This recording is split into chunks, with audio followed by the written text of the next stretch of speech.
Jojo. G'day. How you doing? How are you doing? I'm good. Thanks for having me on the wonderful, Whatever this is. the lens. Milkshake Man was kind of written with Australian sweetheart Shepherd. Yes.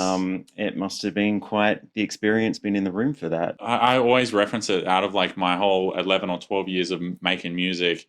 The session I had with them was one of my all-time favorites. And I was with them for 2 days and we wrote 10 songs. Out of those 10 songs, how did you whittle it down to Milkshake Man? Well, it came down to 2 songs. There was like 4 and then we got cut down to 2.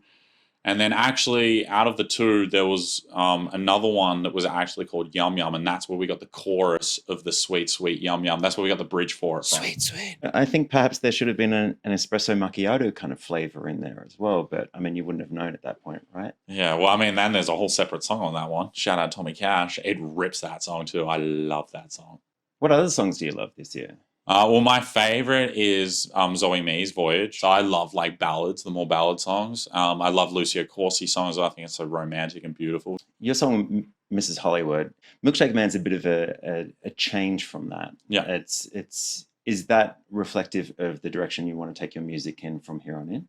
It's mainly to show that I'm diverse. Like I produce my music as well. With Milkshake Man, it was co-produced. I don't want to, I suppose, follow a particular genre every single time. And I know when we were making Milkshake Man, the way that I was just like, this is so fun and I'm enjoying this so much. And like, there's so many elements of it. It felt very experimental to me, which has always been like the most important thing when writing. I suppose that leads me into asking what your staging is going to be like. You're not going to tell me, are you? Oh, I love how you know. I do want to keep a secret. I think there's something so exciting about, keeping people on the edge of their seats and knowing like not what to expect is very exciting to me. So, yeah. Is there going to be a Milkshake fan? No comment. I thought that I would try again. Anyway. Some people have asked that question in the most like smartest way ever to like try and get me to crack out of it, and I've been close. And you're like, hang on, I know. I'm like, hey, wait, I know what's happening here. So this year is the first year for Courtney Act and Tony. How do you think our new SBS commentators are going to go? Oh, they're great. I'm familiar with both of their work, and they're made to present. They're so talented and very funny as well, both of them. When we're doing the music, the photo shoot, it was just hilarious. Eurovision is also one of these places that is a comfort zone. What do you think makes Eurovision that safe space for people? We all love the competition. And even me feeling, I've never felt more safe in an environment before of being able to express my art.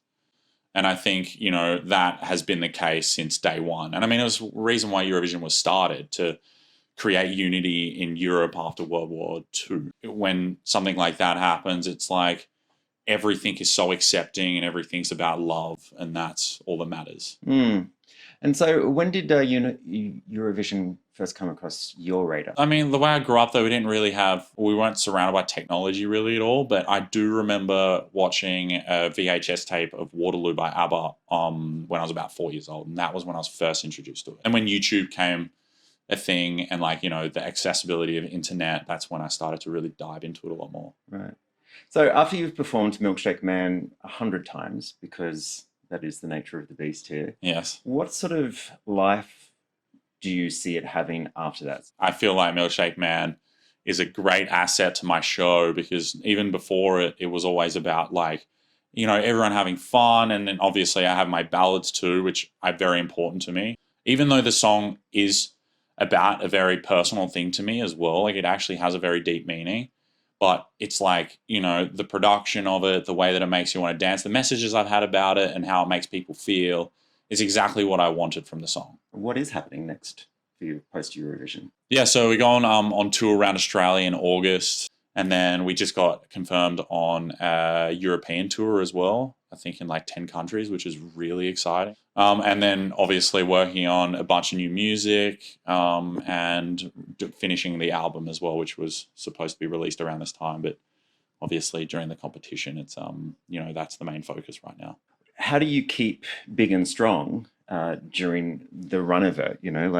How do you keep your body physically prepared for the onslaught? I feel like I've always been good in these environments. Like the way that I grew up was like, I was introduced to hard work at a very young age because we had to really work for everything, which means like, in situations like this, I feel my threshold might be a little higher in a lot of ways, but obviously we're only human and do have the times where it's like, okay, maybe I want to just relax tonight. I feel like exercise is one of the most important for me, especially. I mean, you run up and down the corridor last night in 20 seconds flat, like in underjocks as in well. underwear, the big and strong chest. Can you get it out now? It kind of is. It kind of is out now, is it not? Yeah, just like open it up. But I'm all about surprises, so maybe you'll see it at another time. I know your favorite flavor is spearmint. Oh, good memory. What is the second? Vanilla. Vanilla. I love vanilla. I know it's gone from like brutally controversial to just like very safe. And that's not innuendo. No. Thank you so much. Thanks for having me. I appreciate it. Yeah, my pleasure.